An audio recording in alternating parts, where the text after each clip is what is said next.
আপনি আপনার বাবার সম্পত্তি বন্টনের সময় আপনি কি শরীফা হয়ে আপনার বাবার সম্পত্তি নিতে চান, নাকি আপনার বাবার সম্পত্তি নেওয়ার সময় আপনি শরীফ থেকেই আপনার বাবার সম্পত্তি নিতে চান?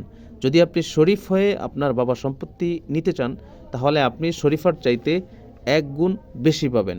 আসসালামু আলাইকুম রহমতুল্লাহি ওয়া বারাকাতুহু। প্রিয় দর্শক, আশা করি সবাই ভালো আছেন। সপ্তম শ্রেণীর বইয়ে শরীফ থেকে শরীফা হওয়ার যে গল্প, অর্থাৎ ট্রান্সজেন্ডারের যে গল্প, সেই গল্পে কিন্তু ইতিমধ্যে তোলপাড় হয়েছে সারা দেশ।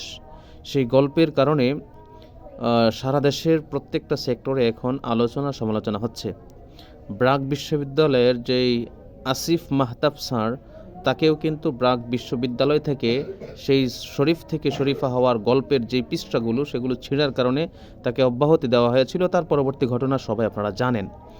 এখন আমার কথা হচ্ছে, শরীফ থেকে শরীফা যে হয়েছে, পুরুষ থেকে নারী হওয়ার বেশ যে ধরেছে, সেই শরীফ থেকে শরীফা হওয়া শরীফা কি কখনো বাবার সম্পত্তি বন্টনের সময় শরীফ থেকে নিজেকে শরীফা দাবি করবে, নাকি বাবার সম্পত্তি ভাগ করার সময় শরীফা থেকে আবার শরীফ হওয়ার চেষ্টা করবে?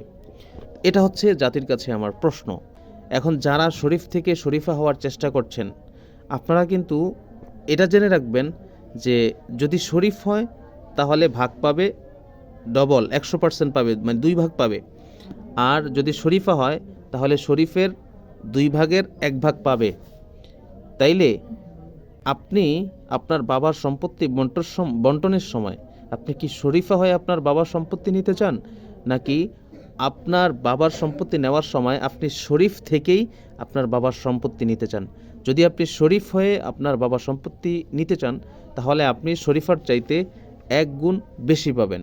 সো শরীফ থেকে শরীফা হওয়ার আগে ভেবে দেখেন যে আপনি শরীফই থাকবেন, নাকি শরীফ থেকে শরীফা হওয়ার নাটক শুরু করবেন।